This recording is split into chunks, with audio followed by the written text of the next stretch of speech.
Yeah, so many storylines, don't even know where to start, Shane. So I'll just go with the biggest game that we thought there would be going into the weekend, and it turned into go the other way. And that's because Lane Kiffin and the Ole Miss Mm. Rebels, Shane, get a huge win, 29-19 over Texas A&M in Oxford. And this is a game, Shane, that Ole Miss basically controlled from the tip. They dominated the first half, over 400 yards of total offense on the Aggies. And again, this is an Aggie defense that we regarded as probably the second best defense in the entire country. Could not handle the tempo of Ole Miss. And this thing really would have been a blowout, Shane, if Ole Miss was able to punch the ball in the end zone here. They had a number of goal line stands and red zone stands, either come up with no points or come up with a field goal. And really, aside from the offense having such a big day, I think the story of the game is Ole Miss defense, Shane. They were came out here and they limited the Aggie run game. It was like that offensive line we've been pumping up the last month or so. We went back to how they looked at the beginning of the season. Aggies could get nothing going on the ground. Let's see here. They had 140 yards rushing, but Ole Miss had 257. I mean, that's a massive advantage. Yeah, and that was a little deceiving, Mike. This game really could have been a lot more. Hell, if they could if Ole Miss could get their red zone offense going, they easily could have won by 3 or 4 scores here. That's just how dominant they were on that side of the ball. And then, like you said, on the defense, I think that was the biggest surprise. I go into this game, I can't remember which talking head I was listening to, but he was trying to make the argument that Texas A&M should be a top 4 team because of injury. They had Calzada that came in off the bench and had a couple of burnt games there at the beginning, but then he was starting to find his own, and this team was moving in the right direction. So, but everybody was. And it's been a roller coaster. I feel bad for Aggie fans because you go into the season thinking that this is the year that you compete in the West. Then you drop 2 heartbreaks after an injury to your quarterback, and then you start believing again. And I think that's the worst part going to this game. If you were to ask any Aggie fan, there was no way in hell they were worried about Ole Miss. Look at the Auburn team. Auburn beat them. Hell, we just smoked Auburn. Naturally, You think Texas A&M is going to come out here and beat these guys, but no. Lane Kiffin came out. They executed. Matt looked good. The running game looked good. The defense looked good. And Texas A&M just kept making mistakes, man.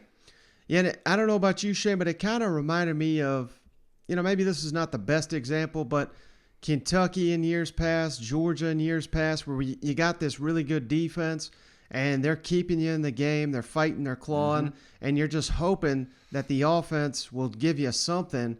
And about all the Aggies could muster up for much of the game was field goals. And once you get in a big hole with that type of offense, you're just dead in the water. And I'm not sitting here saying Jimbo's a horrible coach or anything, but let me ask you this, Shane, because we all know that that's what he prides himself on, is being an offensive coach. Mike Elko, his defense has been the better unit the last couple of seasons. I'm starting to question whether Jimbo needs to make some big adjustments here. And I know they lost their quarterback and they're working with a reworked offensive line, but it just seems like too often here we're sitting here wondering where's the offense in College Station under Jimbo, and that's supposed to be what he's so great at. Well, let me ask you, Mike. There's a reason Calzada never won this job. You know what I'm saying? Yeah. And I hate to play devil's advocate, but let's just say that he wasn't our starting quarterback here. Are we looking at an undefeated or maybe a one loss Texas A&M team, or have we seen enough from Calzada? I don't know. It seems like when the spotlight was on him, he seemed to do well. I think about him going up to Colorado, and even though that was an ugly game, it felt like when it came crunch time, he made it work. When Auburn was a tight game, it came crunch time, he made it work. And then you look at Alabama, same thing. Like he's got something in there. But then it feels like when you go to games that you should win, he just doesn't execute as well. What do you think that is, man? Yeah, it's kind of baffling because he's got the arm. He's been in the system a couple of years now. It's not like he's just some true freshman that is not ready for the spotlight. But I don't know. The only thing, and I thought this kind of early in the season, with Haynes King is such a mobile guy, it's almost like maybe Jimbo was prepared to use that more in his offense, and then when you lose him, Zach Calzada can run a little, but he's far more of a passer than he is a runner, and it's like they never adequately adjust to that, and without a running game, he cannot carry the offense, and we're seeing that time and time again. And, he had a couple interceptions. The first one was on the receiver, Demas. He should have caught that. But then the second one was a pick six. And, that killed them. But at the same time, they kind of had to force the issue because they were down late. So I don't necessarily hold that against him. But, yeah, and I'm just wondering, where are the receivers aside from, I know Aniyah Smith is outstanding, and you got Jalen Wademeyer, maybe the best tight end in the country. But outside of that, I mean, I don't know. We don't really develop a ton of receivers there at A&M either, which is an issue, I think. Yeah, I think so too, and it's tough to recruit that way, especially if you're not using them. So I'm kind of like you, man. The funner team. If I'm a recruit and I'm looking at both these squads, I'm like, man, I want to play for Lane Kiffin. I mean, look over at Ely. I don't think Ely's the best running back in the SEC, but the way that Lane is running this offense, hell, he makes it look like it. All right, that was cool. I know I feel like I'm usually down in here because we didn't we won, but I'm complaining about something normally. And so I won't complain about a red zone offense right now.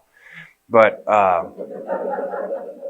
Lane, when you picked yourself on game day this morning, did you think it would happen with the defense like this, or were you kind of envisioning more of the high-scoring games you've won in the past?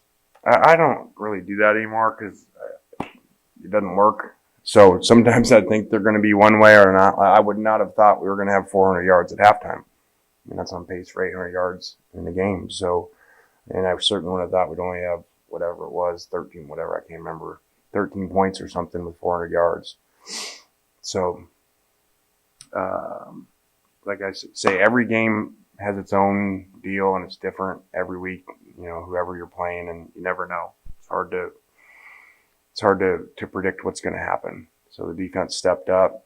I did think that we had, some, good match. And think about arguably our, best or second best defensive player goes out right at the beginning. So you're going, all right, second half, boy, they're moving and we just lost, our guy that really there's been a very big difference when Springer's in there or not. We've seen that. So guys stepped up. What a awesome play by AJ. And so it was really neat. Sis shrunk a lot in coverage this year, but how have you seen him grow to the point where he could make those couple of big plays down near the end? That was huge. We were down some guys today. So for him to step up like that, and, we're really having to play a backer instead of playing another DB, like we normally do. So that was really big. You mentioned just the importance of today with game day, and you hope to pull it off. But for you, I mean, that head coach usually doesn't have the schedule you have this morning, going on the show twice. Just for you, how was handling all that? Just kind of out of your normal routine, what was all that like for you today? Well, I said it on there. I hadn't thought about it. Chip Kelly texted me before I was going on. He's like, you're the first dual threat coach. There's a long time ago, there was never a dual threat quarterback that could run and pass. So he's like, you're the first one. You're picking, and it's the day that you're playing. So I actually asked him when I went up, has anyone ever done that? And they said no, it hadn't. So I felt kind of cool. I was the first picker, and then I felt like some of my games were going good. Kind of didn't want the Mississippi State game to go like I picked, but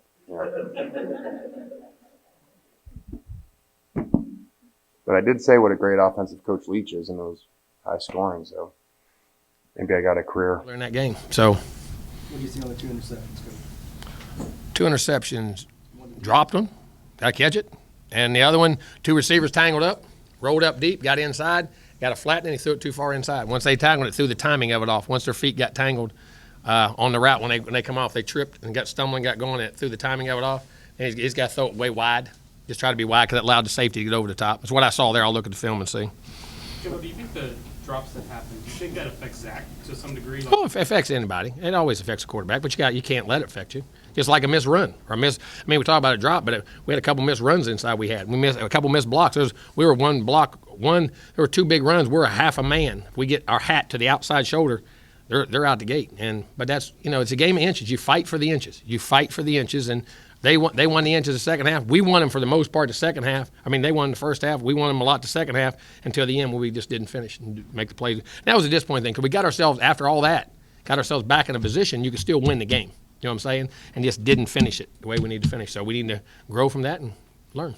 Building off what Travis asked you earlier, how did Coach Kiffin's hurry-up offense pose as a threat in tonight's game, and how tiring is something like that to defend? Well, it is. If you don't, on offense, if you don't get your plays in, it becomes tiring. And they had a moment. It's a momentum thing. Just like the second half, when they didn't have momentum and we had it, they couldn't get it going.